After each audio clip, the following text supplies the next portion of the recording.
I started this podcast because I'm fascinated by how we get better at bridge, how we reach that next level. I'm talking with expert players about how they got where they are and what they do to continue honing their skills, to less experienced players about what they're doing to improve their game, and to experts in fields outside of bridge, like learning and expertise. If you're looking to level up your game, check out my classes on Learn Bridge Online. Mondays are about the expert thought process, and Thursdays are about declare or play. You can attend the classes live or you can watch the recorded replay. I'm looking forward to leveling up together.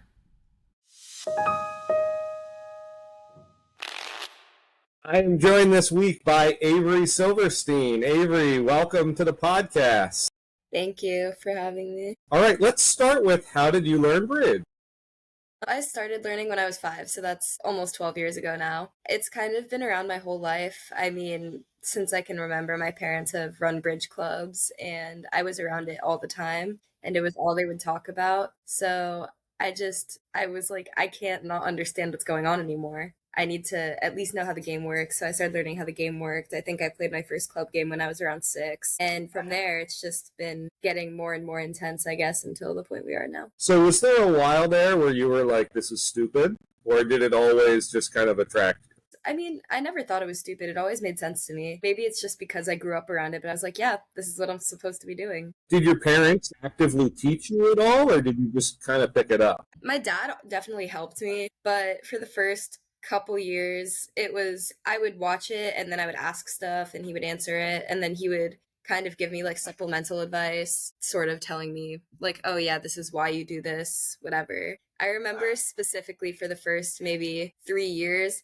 like him and then my mom, they would both try to teach me stuff, and like my mom would teach me something and he'd be like, don't teach her that yet.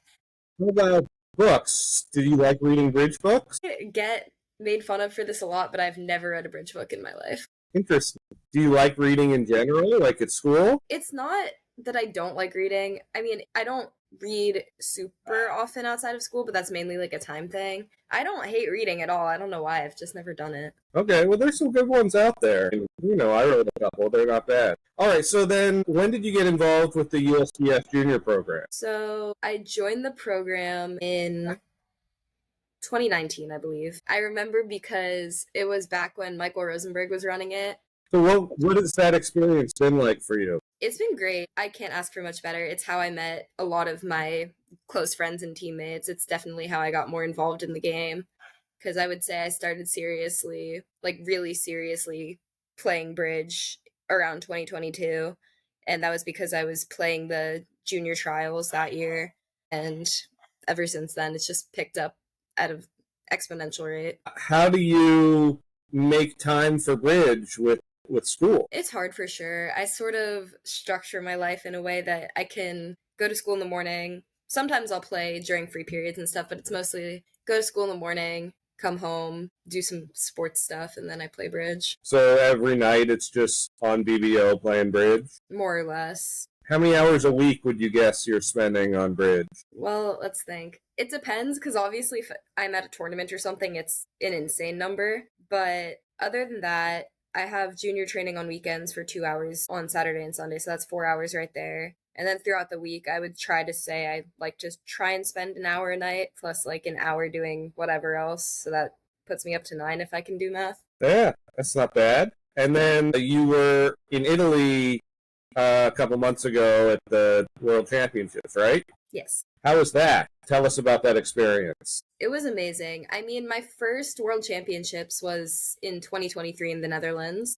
Ever since then, I have a lot of the same team. I had 3 of the same teammates and then 2 people who I've been friends with forever. And since then, we've just been like working up to this tournament. And it always feels like it's so far away when you're training for it. You're like, oh, I have so much time. And then just suddenly it's like, oh, we have 2 months. Oh, we have 1 month. And that last month especially, we didn't get to train as much because I was in Poland and my dad was in Poland and he is our coach. So it was a lot harder to sort of get team practice in. But we got there and it still felt surreal. And honestly, we did not play our best at all. we were fighting through every stage. It was a battle every time. Our getting out of the round robin came down to our last match. Winning our quarterfinal match was very close going into the last quarter, but we managed to do it. Our semifinal match was also very close the whole time, and we ended up losing that one, which we were not very happy about. But then we came back, and our bronze medal match was the best we've played the whole tournament by far. So what does your preparation look like going into a big event like that or a nationals? In terms of junior stuff, we have our team practices with my dad watching. I always tell him, like, hey, be a little bit meaner to us when we're getting close to something big, because I'm like, I want to make sure that everything he says sticks and that we think about it and we don't repeat our mistakes, because if you're going into a match and making the same mistakes over and over again, it's just never going to go well. And in terms of nationals, I just make sure that whoever I'm playing with, we have all our agreements down. We make sure that we know what we're playing. So like I said, we don't mess up on things that we really shouldn't.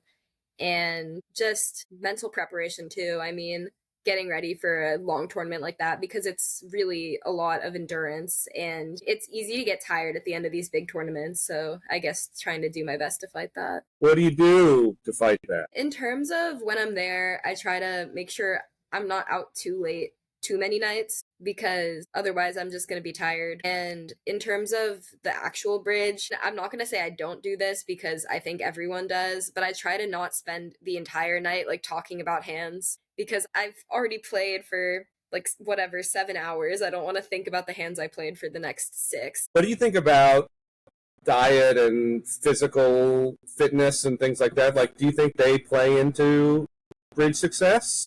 I mean, yes. Like, I would like to be going to the gym at tournaments more than I do, for sure. I always tell myself I'm going to, not even for like the working out aspect, just to, I guess, like wake up my body before I start playing. I think it's a good thing to do if you can make yourself do it, but I personally cannot make myself do it.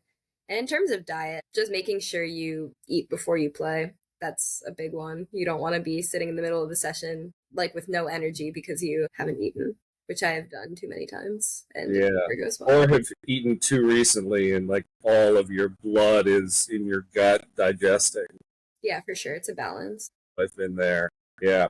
In your home life, what sort of stuff do you do? As I recall, you do some sort of martial arts. Yeah, okay. So I do mixed martial arts. I do kickboxing and jiu-jitsu, and then I also do straight MMA. And the last couple of years I've been playing rugby, and I really enjoy it. Huh. What is it about those endeavors that speaks to you? Well, with martial arts, I've been doing it for a while now. It's been 6 years, I think. I guess when I was a lot younger, I tried a bunch of different sports and nothing really stuck like this. I think in a weird way, I sort of aligned it with bridge in the way that, like, when you do better, it sort of reflects a lot more, like, on you specifically, because it's an individual sport. And, like, the belts and stuff also sort of reminded me just of, like, the physical ranking up, whatever you could say. And then rugby, I got into a couple years ago because one of my friends was on the girls rugby team, and she was like, well, you do martial arts, so this should come easier to you because you're used to the sort of physical aspect of the sport. And so I tried it. I was like, sure, why not? And I really liked it,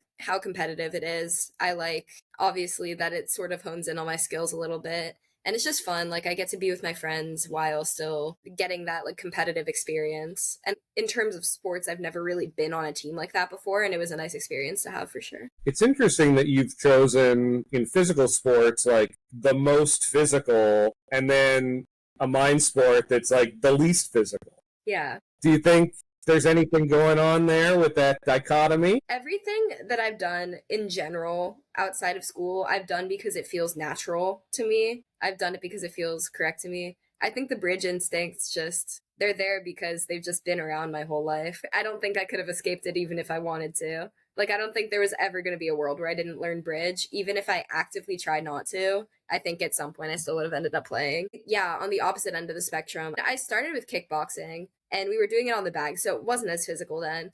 But it's just like, as you get better, you watch the older kids or the adults or just even the higher ranks, you watch them training and you're like, wow, I want to be able to do that too. So can you beat your dad up? Could I? Yes. Will I? No. What's it like having your dad as the coach of your team? There are sort of pluses and minuses for sure. Like, obviously he's great. He's a great player. He's a good person. Nobody's going to deny any of those facts. But for me specifically, sometimes I think people disagree with me on this, but they don't have the right to disagree with me on this because they don't live in my house. I think he's a lot meaner to me than he is to most of my teammates. I think it's partially because he's around me more, so he gets to see me play more, and he's gonna be like a lot more specific when it's me because like he's not worried about, for example, making a Zoom call take an extra hour or like anything like that. So I think he's a lot harder on me, which is good for me. I like when people are like honest with my mistakes because I don't want to be making mistakes that I don't know about. And so that part is good. I'm also frequently scared of nepotism claims because I don't want people to think that like I'm getting special treatment or whatever because I'm his kid. Because if anything, it would be the opposite. Like knowing him, he would probably go out of his way to make sure I wasn't rather than like, giving me special treatment. But I don't want people to think that. That's in terms of the coaching, but especially because he was our captain at Worlds too.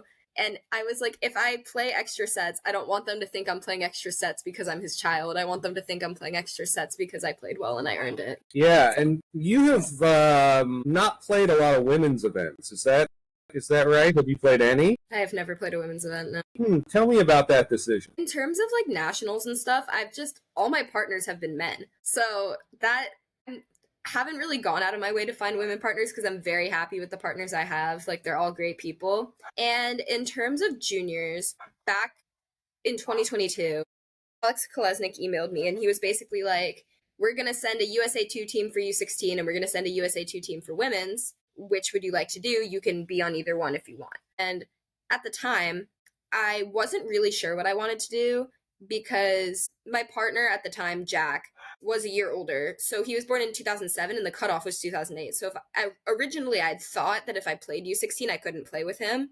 So I would have to like form a whole new partnership no matter what I did, regardless. And then I found out for that year specifically because of COVID, they were allowing people who were born 1 year earlier into any category. You could be a year older. You could be the age rather than having to be under the age. So then I was like, oh, well, I can play with my partner. I'm going to do that. Because instead of focusing my energy on like trying to build a new partnership, I can take what I already have and just try to grow as a player. So I guess I just really haven't had that many opportunities to play women's. Yeah, I don't regret my decisions for sure. I think I've done well with where I am. I'm not saying I wouldn't be open to it in the future, but it's just the opportunity hasn't come yet. Do you think there should be women's events? I think it's good that they're there.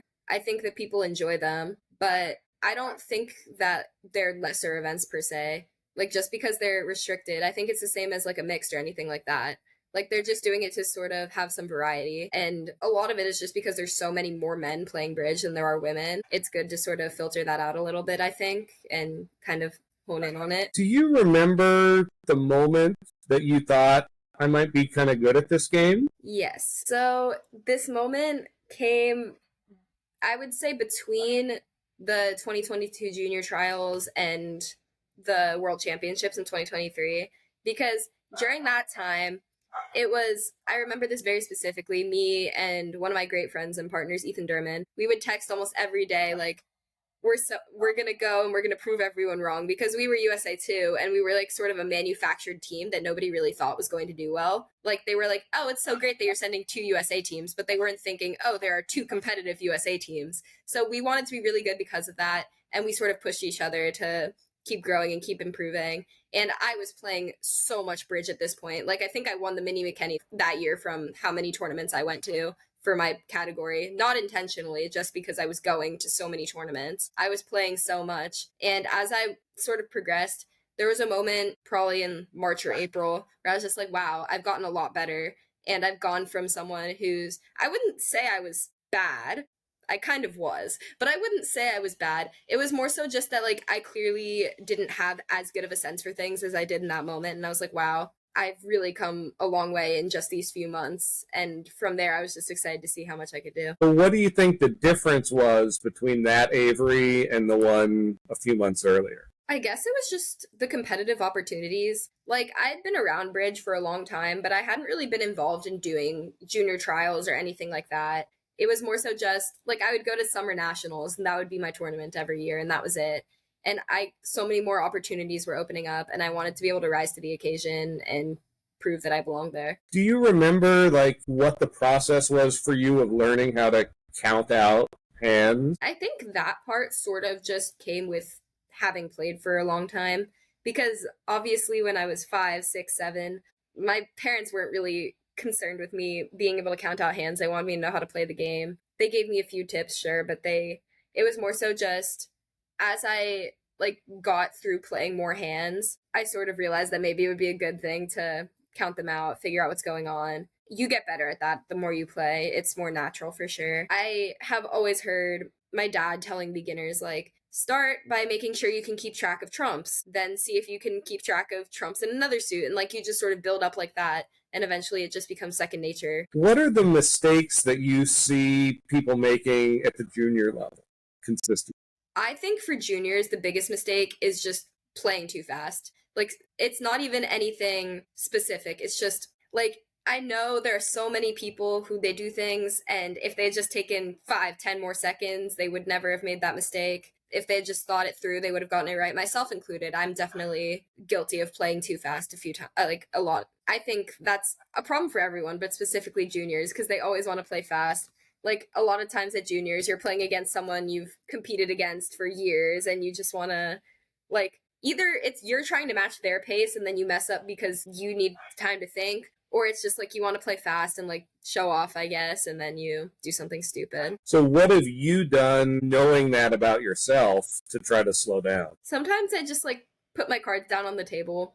Like, just the physical action of like not looking at my cards and just like processing in my head stops me from playing a card before I'm ready, or just like thinking before I bid. Just making sure that I'm happy with my decisions, making sure that at least in my head I have a reason for everything I'm playing. Because even if it's completely wrong, even if it's just not what I'm supposed to be doing, I want to at least know that I thought about it and I had a good reason to do it rather than, oh, this card is here, I'm going to just pull this random one. What do you think differentiates good players from the tippy top, really like elite world-class players? The thing with the world-class players is, like I said earlier, a lot more like very top level competitive experience. And I think that's a lot of it is just sort of being used to being in those situations, being in those high pressure tournaments, being in those close matches. I think it's that along with just like experience, honestly. The more you play, the more experience you get. Every hand you play is a new set of cards you're looking at, and you sort of gain more feels for situations. When people think of like world-class top-level bridge, they think of like all these fancy plays or like these fancy bidding sequences, and I really don't think it's about that. I think it's just about sort of being confident, knowing what you're doing. Obviously, you have to be very, very good to do well at that level, but it's more so just about not making mistakes. I think the best, like the teams who do the best are just the ones who make the fewest mistakes. Some people at their best are obviously very, very good, but if you're making like dumb mistakes, it doesn't matter how good you are at your best. It matters how good you're playing in the present. And it's just about slowing down and making sure that you don't do anything that you know you're better than. Your team had a really good run recently. Was it in the Vanderbilt? Yeah. Yeah. Can you tell us about that experience? Yes. So I was playing with John McAllister, and then two of my Worlds teammates, Ethan Derman and Jack Bogey, they were our teammates. We were four-handed going into the round of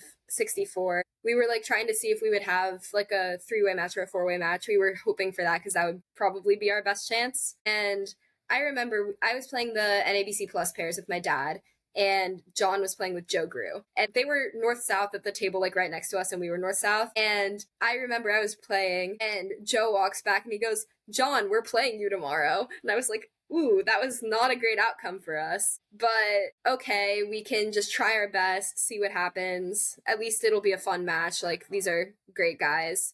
And we sat down. John and I had never played together before, mind you. The first two quarters were rough at both tables. We were down by 62 at the half. We were like, okay, we need to sort of focus a little more, try a little harder, have fun, just play our game, don't stress ourselves out, but also try to pick it up a little bit for sure. We go back into the third segment, and we've picked up more than half of our deficit, I think. Now we're down by 30. And I'm like, okay, guys, one more set like this and we win. And you could see that they were a little bit panicked. They were at least a little bit unsure of themselves. I don't think they expected for us to get it back to, I mean, I don't think 30 is close going into the last segment, but we got it closer. And now it was like, if a few things go wrong, it could be the end of the world. And then I remember at our table, for us, it was our middle three boards, but it was our teammates' last three boards. And they were all big decisions. And we were on the right side of all of them. We had 3+ scores where our teammates could be plus game deals. And I was like, okay, the rest of this match we'll see, but it's going to come down to these 3 boards. And I remember John and I finished so much before the other table did. And we were frantic because I think both of us knew there was at least a chance we had won. Like, both of us knew that if Ethan and Jack had they didn't even need to have an amazing card. If they had a decent card, we were probably going to win. Eventually they finally finish, we come back and they don't look upset. So that was a good start. And we were like, okay, we just need to get through this comparison. I remember I was so nervous that I couldn't even, I'm normally the person who does the imp comparison. I couldn't even think. I was so focused. I was like, did we win? That Christian Bakke was standing over me shouting out the imps as we read out our results. And we get down to the last board and I was like, we won. And I remember John punched the table, a bidding box went flying. Everyone started looking at us because we could not contain ourselves. We were so loud. We were shocked that we had won. I mean, we weren't we were not supposed to beat this team. There was nobody who thought we were going to beat this team. And it was just a surreal experience. And then, yeah, we went into the round of 32. We did pretty well in that match also. So, who was the full team that you beat? It was Stuart Rubenstein, Michael Rosenberg, Zach Grossack, Joe Grew, and Brad Moss. And they must have been a top 10 seed. Yeah, they were the 8 seed, I believe. Right. So you guys were the 50, 60 something seed. Very, very low. Yeah. So going into that last quarter, what were you telling yourself? I was telling myself,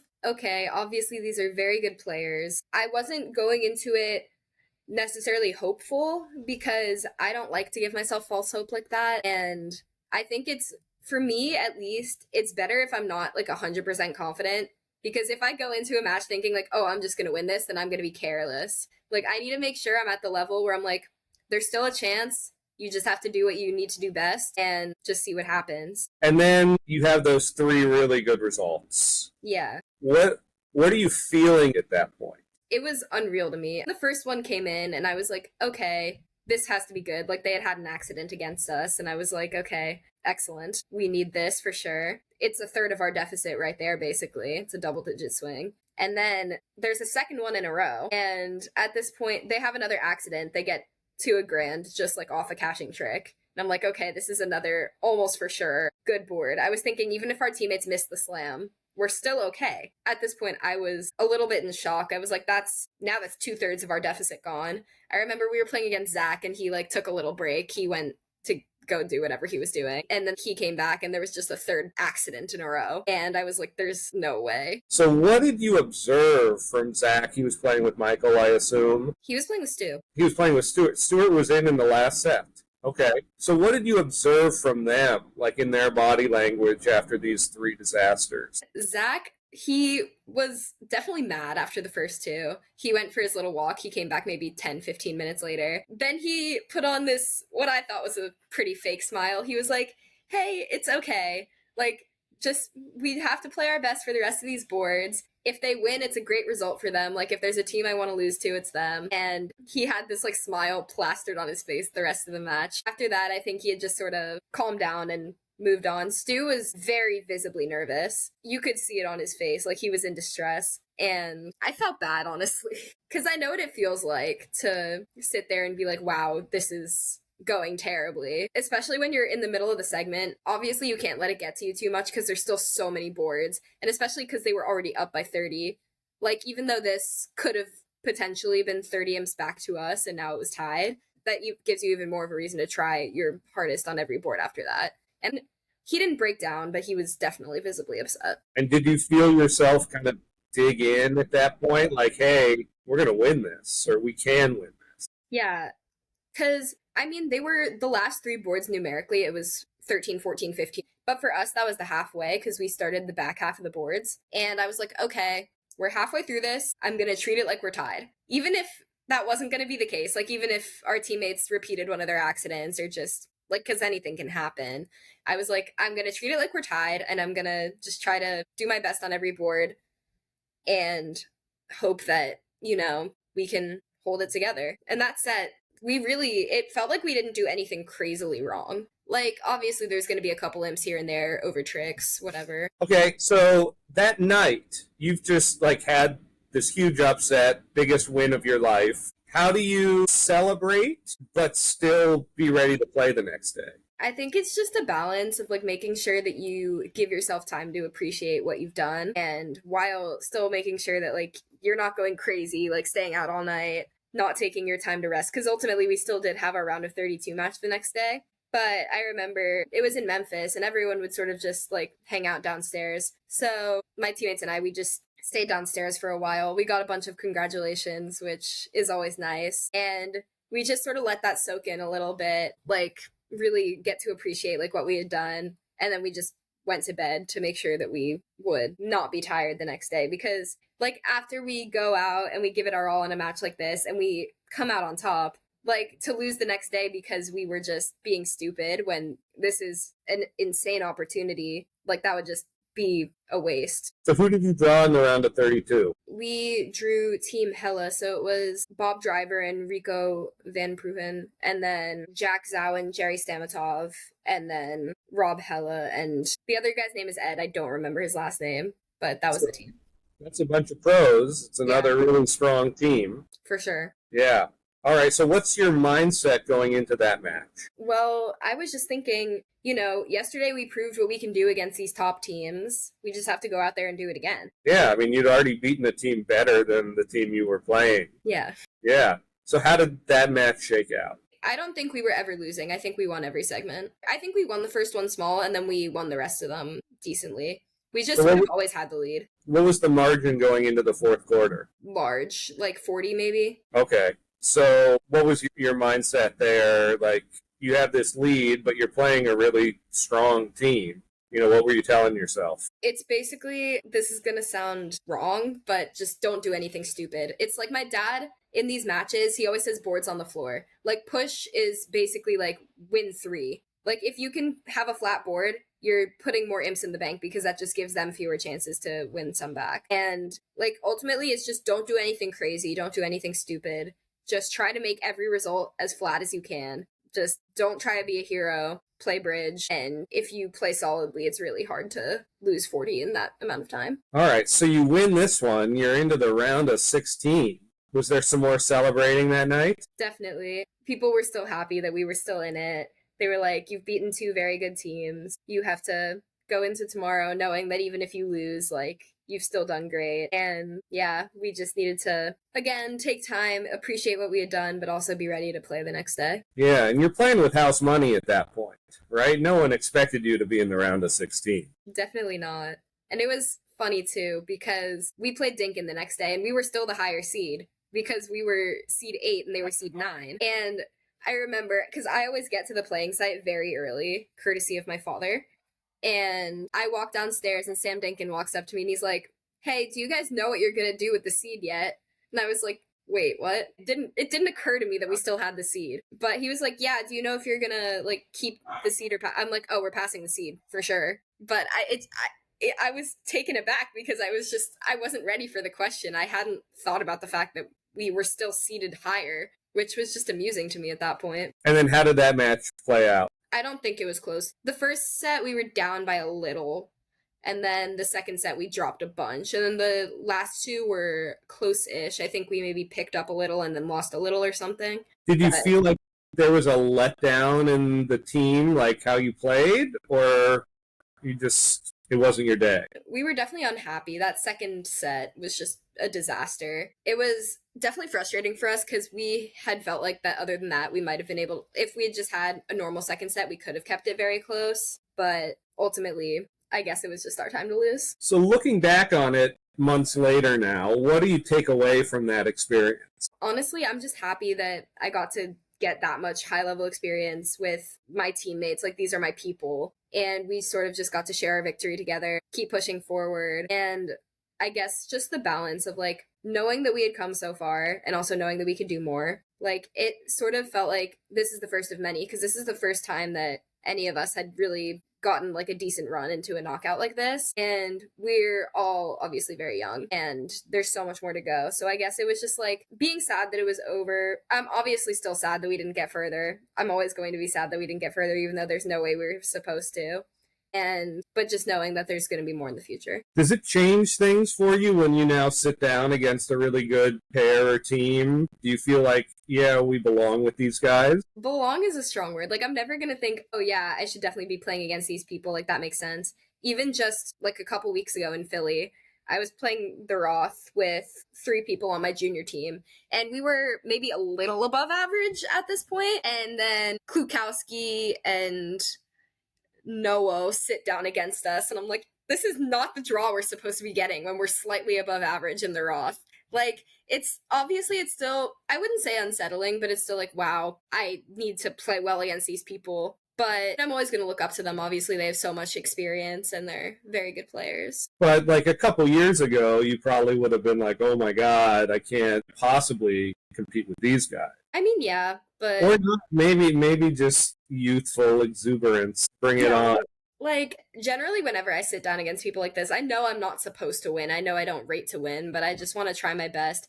Because, like, there's always that sort of thought, like, oh, I want them to think I'm good. Or I want them to think that I'm at least, like, I belong here. And so I'm obviously just trying to play my best for myself, but also just sort of to show why I'm here, I guess. So you're going into your junior year? Senior. Senior year. Okay, so you got to be thinking about colleges and all of that. Is like the quality of their bridge team a consideration as you're looking at colleges? I would say not really. Have been looking at college from a very academic standpoint, just like trying to get into higher tier schools, seeing what I can do. Obviously, I'm going to try to do something with bridge in college, whether there's an existing bridge team or I need to form a club or something. I will do what I need to do in that regard. Yeah, I wouldn't say that it's definitely a top concern for me. Was there any consideration of, oh, I'm just going to not go to college and play bridge? No. Okay, good for you. Yeah, I don't think your parents would have allowed that. I think they would have probably laughed at me. Yeah, fair enough. And then do you have any, I mean, you're young, but any thoughts about after college and what you want to do? We'll see where life takes me. Like, I want to be a biochemistry major. That stuff has always fascinated me. But we'll see, I guess, where college takes me. But you think bridge will be an important part of your life? Definitely. Yeah, I don't see it going anywhere. If you were going to help design a training regimen, whether it's for, like an intermediate player trying to get better or, an advanced player trying to get better, what would you recommend that people do with their time? Honestly, just the more hands-on experience you can get, the better, I think. Like, just playing as much as you can, but also making sure you have time to actually review what you're doing and, like, think about what you're doing. I think there's definitely a balance between playing and, like, going over the hands you've played and sort of reflecting. But I think in terms of just getting better, like, the best thing you can do for yourself is to just practice a ton. Because the more hands you see, the more scenarios you see, the better you'll get. Just because you'll have a better feel for situations and what's going on. Do you consider yourself a competitive person? Yes, very. What motivates you more, the love of winning or hating to lose? I really don't like losing. I think it's probably that. Yeah? Yeah. So, like, in the aftermath of the Vanderbilt run, were you more, like, excited and encouraged by the 2 wins, or did you dwell on the mistakes during the loss? It depends. Like, obviously, for the first couple of days, I was just very happy that we were still in it. On the last day, I mean, when I lose a match, I always think about what I could have done better. And I tend to be a little bit dramatic about my mistakes. I'm like, oh, if I had done this, we would have won, when a lot of the time that's not even true. But yeah, I did definitely, I'm sure I did a lot of dwelling on my mistakes. I was still happy that we had made it as far as we did, because obviously this is just a different circumstance. Like, I did not expect to be in the round of 16 of the Vanderbilt, but I'm always very hard on myself about this kind of stuff. Even if it's just something very small and, like, completely just didn't rate to matter, I'm like, well, it did, or, well, it could have, like, things like that. All right.